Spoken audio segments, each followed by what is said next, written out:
Fala pessoal, tudo certo? Então, como todos sabem, a situação entre o Brasil e os Estados Unidos está cada vez mais tensa. E parece que os avisos não foram suficientes para fazer a galera parar para pensar nas consequências, né? Então aí tem agora porta-aviões, que a gente brincava sobre ver no Lago Paranoá, e já chegou. E agora é real, não dá mais para ignorar, né? Lembra das piadas que os ministros faziam sobre quem perderia o visto primeiro? Pois é, todo mundo errou, né? Achavam que seria um ministro ou outro ali, mas no final foi todo mundo. Todo mundo. Sabe que aquelas piadas sempre têm um fundo de verdade, né? Então, o aviso foi dado e quem ignorou agora está vendo as consequências. E bom, pessoal, vou deixar rodar aí o corte do vídeo do Alexandre Garcia e depois a gente volta a falar, beleza? Tem gente tendo visões, vendo porta-aviões no Lago Paranoá. Estou falando de porta-avião porque no dia 22 de março, o ministro Moraes, se referindo a possíveis retaliações do governo americano, disse: eles podem entrar com ações judiciais, podem fazer o Trump falar, se mandarem um porta-aviões, aí veremos. Se o porta-aviões não chegar ao Lago Paranoá, não vai influenciar na decisão aqui no Brasil. Fecha aspas. Eu não sei se o presidente Lula tem um cinema no Alvorada, já viu um filme, eu vi, gostei, foi sucesso de bilheteria, um filme dos anos 80, Nimitz, De Volta ao Inferno.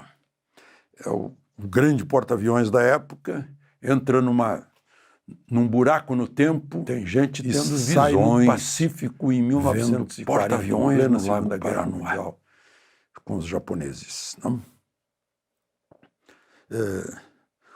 O nome original do filme é mais assustador.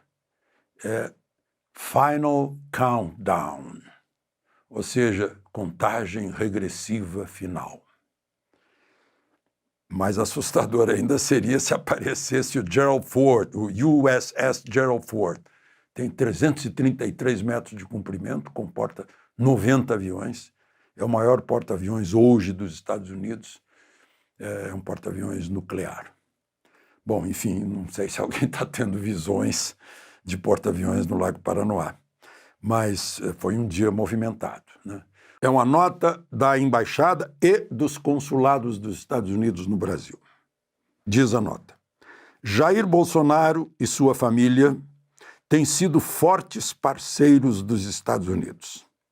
A perseguição política contra ele, sua família e seus apoiadores é vergonhosa e desrespeita as tradições democráticas do Brasil.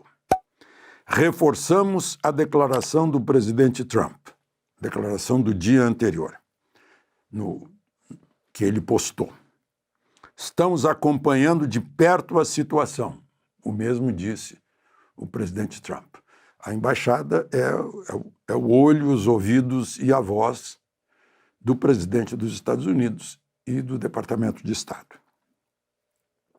Não comentamos sobre as próximas ações do Departamento de Estado em relação a casos específicos. Não comentamos sobre as próximas ações. As. Artigo definido, plural.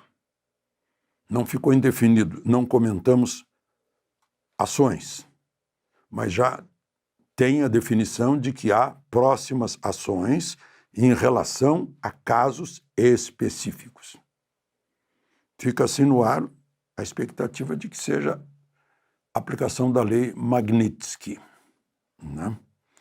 E não é o porta-aviões, mas pode ser a lei Magnitsky. Quando o presidente Trump falou, já era oficial, né? Saiu do presidente dos Estados Unidos. Agora, a embaixada oficializa ainda mais, se é que isso é possível, uma manifestação do Departamento de Estado.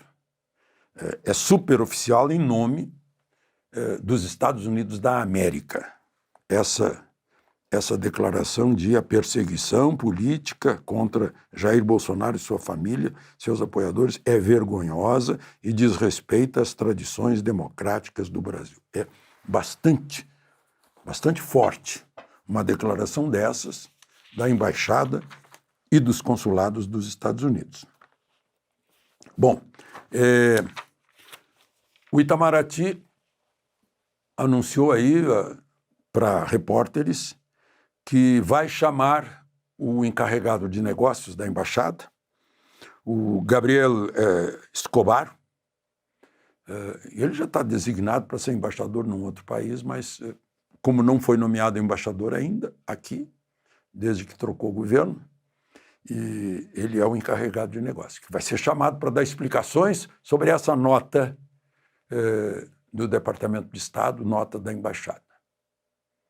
Não sei por que alguém teria que dar mais explicações sobre uma nota que está absolutamente clara, legível. Não sei se vai pedir para desenhar ou o quê, o pessoal está meio fraco lá no... Eu lembro que foi no segundo ano primário que a gente era instado a fazer uma leitura e dizer o que havia lido. É a interpretação de leitura, para mostrar que já entendeu o que leu, né? Não sei por quê. Né? Deve ser por causa do hábito, do ritual, né? Que só chamar para explicações é uma espécie de reprimenda. Bom, mas teve mais, lá no Itamaraty. Depois de um almoço com o chefe de governo do Paquistão, a Indonésia, perdão, com o presidente Lula e a primeira-dama, quando as duas autoridades estavam acenando para os repórteres, um repórter perguntou ao presidente Lula, né, o que ele acha das tarifas de Trump contra o Brasil. Lula não respondeu, mas a primeira-dama Janja respondeu. Disse: ai, cadê meus vira-latas? Cadê meus vira-latas? Ficou todo mundo assim, meio perplexo, eu imagino. Né? Eu não estava lá, mas eu imagino. Ué, o que é isso? Aí, a assessoria de Janja explicou numa nota que diz o seguinte: a frase dita pela primeira-dama não se refere aos jornalistas que perguntaram ao presidente sobre declarações do presidente americano, e sim aos bolsonaristas, que estão traindo os interesses e a soberania do Brasil. Anota. A primeira-dama disse que os bolsonaristas que estão traindo os interesses do Brasil são vira-latas. É o que diz a nota. Traindo interesses do Brasil, soberania, a gente lembra daquela conversa lá na China, né, pedindo um agente chinês para ensinar o governo brasileiro a fazer censura. Bom, tem outra declaração do Trump. O Brasil, por exemplo, não tem sido bom para nós. É outra declaração do Trump. Nada bom. Vamos divulgar os dados do Brasil, creio eu, mais tarde neste dia, ou amanhã de manhã. E aí já vieram dados do Brasil no mesmo dia. Enquanto isso, o novo presidente do PT, recém-eleito, Edinho Silva, que já foi ministro de Dilma, foi prefeito de Araraquara, numa fala que ele disse que foi fala pessoal, claro, ele fala pessoal, mas ele é presidente do PT, do partido do governo, disse: Trump é o maior líder fascista do século XXI. Bom, aí Trump mandou uma carta aberta para Lula. Anunciou 70% de tarifa, disse que vai valer a 1º de agosto, sobre produtos brasileiros importados pelos Estados Unidos. Ele, na carta, reclamou comércio injusto e a postura do Supremo contra Bolsonaro. Vai pegar principalmente café, carnes, sucos. O comércio entre os dois países, no ano passado, foi 40 bilhões de dólares de lado a lado. 40 bilhões de dólares. Dá uns 450 bilhões, né? Por aí. Não, perdão.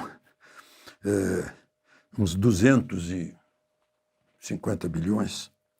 Bom, aí então vamos ver essa carta.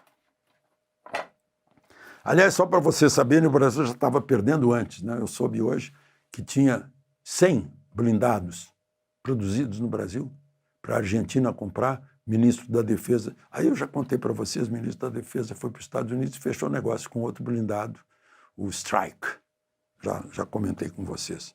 E ainda aviões eu acho que é o F-16, o Fighting Falcon, que é usado lá na Ucrânia. Bom, e foi por causa, autoridades brasileiras, em primeiro lugar, não, é para matar produção brasileira, tecnologia brasileira, aço brasileiro, mão de obra brasileira, empresa brasileira. Bom, então vamos à carta. Carta de Trump para 9 de julho. Sua Excelência Luiz Inácio Lula da Silva, Presidente da República Federativa do Brasil.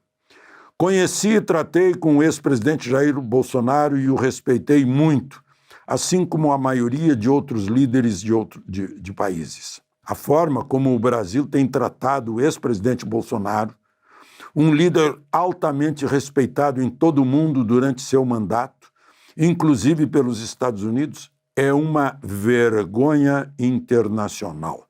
Esse julgamento não deveria estar ocorrendo. É uma caça às bruxas que deve acabar imediatamente. Imediatamente, em maiúsculas. Na imprensa a gente chama isso de caixa alta. Outro parágrafo.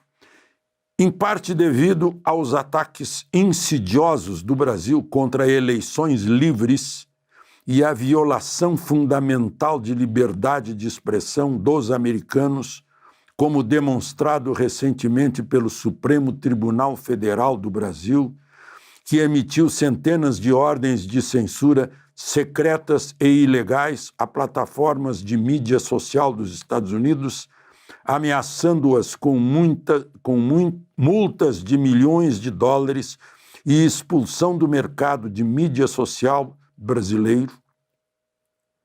A partir de 1º de agosto de 2025, cobraremos do Brasil uma tarifa de 50% sobre todas e quaisquer exportações brasileiras enviadas para os Estados Unidos, separada de todas as tarifas setoriais existentes. Mercadorias transbordadas para evitar essa tarifa de 50% estarão sujeitas a essa tarifa mais alta. Além disso, tivemos anos para discutir nosso relacionamento comercial com o Brasil e concluímos que precisamos nos afastar da longa e muito injusta relação comercial gerada pelas tarifas e barreiras tarifárias e não tarifárias do Brasil. Nosso relacionamento, infelizmente, tem estado longe de ser recíproco. Por favor, entenda que os 50% são muito menos do que seria necessário para termos igualdade de condições em nosso comércio com seu país. E é necessário ter isso para corrigir as graves injustiças do sistema atual. Como o senhor sabe, não haverá tarifa se o Brasil ou empresas dentro do seu país decidirem construir ou fabricar produtos dentro dos Estados Unidos. E, de fato, faremos todo possível para aprovar rapidamente, de forma profissional e rotineira, em outras palavras, em questão de semanas. Abrindo um parêntese aí, ontem nós comentamos aqui que Lula propôs ao chefe de governo da Índia construir avião da Embraer lá na Índia. É isso que ele está querendo que se faça em relação aos Estados Unidos. Por qualquer razão, o senhor decidir aumentar suas tarifas, qualquer que seja o valor escolhido, ele será adicionado aos 50% que cobraremos. Por favor, entenda que essas tarifas são necessárias para corrigir os muitos anos de tarifas brasileiras, de barreiras tarifárias e não tarifárias do Brasil, que causaram esses déficits comerciais insustentáveis contra os Estados Unidos. Esse déficit é uma grande ameaça à nossa economia e, de fato, à nossa segurança nacional. Além disso, devido aos ataques contínuos do Brasil às atividades comerciais digitais de empresas americanas, bem como outras práticas comerciais desleais, estou instruindo o representante de comércio dos Estados Unidos, Jameson Greer, a iniciar imediatamente uma investigação da seção 301 sobre o Brasil. Se o senhor desejar abrir seus mercados comerciais, até agora fechados, para os Estados Unidos e eliminar suas tarifas políticas não tarifárias e barreiras comerciais, nós poderemos talvez considerar um ajuste nesta carta. Essas tarifas podem ser modificadas para cima ou para baixo, dependendo do relacionamento com seu país. O senhor nunca ficará decepcionado com os Estados Unidos da América. Muito obrigado por sua atenção a este assunto. Atenciosamente, Donald Trump, presidente dos Estados Unidos da América. Pois é, agora o Brasil tem o dia de amanhã para saber que passo dar diante disso. Eu imagino o Itamaraty como deve estar preocupadíssimo, porque parece que fora do Itamaraty todo mundo puxa para um lado, para o outro e atrapalha ainda mais a política externa brasileira. Pois é, pessoal, tem gente achando que Trump está de brincadeira, né? Mas ele não é de brincadeira, o cara simplesmente não sabe brincar. Já deu ultimato e quem pensou que era só mais uma conversinha vazia se enganou. E o que acontece agora? Bem, não é mais sobre quem vai perder o visto ou não, né? O jogo escalou e a situação está bem mais séria. Tem alguns aí preocupados com a prisão do Bolsonaro, mas o que muita gente não entende é que o sistema que temos no Brasil não se baseia na lei, né? Mas sim em uma perseguição política sem fundamentos. As consequências são claras. É desrespeito à Constituição, censura, perseguição, um cenário de ditadura que estamos vivendo. Agora, a coisa começa a tomar um rumo ainda mais interessante. A embaixadora do Brasil, que estava curtindo umas férias, finalmente voltou e recebeu a porta na cara lá na Casa Branca. Não tem mais conversa. O que antes eram vistos, agora são ações concretas. E quem estava achando que isso era só uma fala do Trump, está vendo que ele realmente não está de brincadeira. E olha que o jogo já começou. Ministros do STF, como Alexandre de Moraes e outros aliados, perderam seus vistos. E tem mais por vir. E não é só isso, não. Se você achava que era só questão de visto, se engana, o pior está por vir. A perda dos vistos é apenas o começo de um processo bem maior. Estamos falando de sanções econômicas sérias, bloqueio de ativos, impossibilidade de ter contas bancárias nos Estados Unidos e até mesmo a perda de acesso a coisas mais simples como a Netflix. Agora, se você acha que isso está longe da realidade, é só olhar para a humilhação que o Brasil está vivendo. Enquanto isso, Bolsonaro segue tranquilo, com a consciência tranquila, porque sabe que está em paz consigo mesmo. Mas, ao mesmo tempo, os verdadeiros prisioneiros são aqueles que não podem nem sair do Brasil. E isso vai ficar cada vez mais claro. A verdade é que o Brasil já não pode mais continuar assim, sob a ditadura da perseguição política. Até quando vamos permitir isso? E se as sanções contra o Brasil não forem suficientes, agora começam a se falar em mais medidas, como restrições ao espaço aéreo. Ou você acha que vai poder pegar um voo direto para os Estados Unidos? Talvez tenha que passar por outros países, como a Argentina, antes de conseguir chegar lá. E o pior de tudo é que quem está fazendo esse jogo não tem nem ideia do que está por vir. Não vai parar só em vistos, em espaço aéreo, GPS, até pode ser desligado, mas a tecnologia que nós usamos ela é completamente controlada hoje. Estamos falando de controle total e isso pode afetar toda a operação no Brasil. Mas agora a grande pergunta é, até quando as autoridades no Brasil vão permitir que isso aconteça? A coisa não está mais sob controle, e é hora do Senado, da Câmara, se mobilizar e tomar atitude. As manifestações nas ruas, o pedido de impeachment de Lula já estão se tornando cada vez mais frequentes. O Brasil não pode mais continuar nesse caminho de perseguição e corrupção. E por fim, como eu sempre digo, manifestações pacíficas são sempre bem-vindas. Mas a hora de agir chegou. O Brasil não pode permitir mais uma escalada desse tipo de perseguição. Eles compraram uma briga que não tem capacidade de vencer, e agora vão ter que se lidar com consequências. Curta, comente e compartilhe esse vídeo. A luta pela nossa liberdade e soberania começa agora.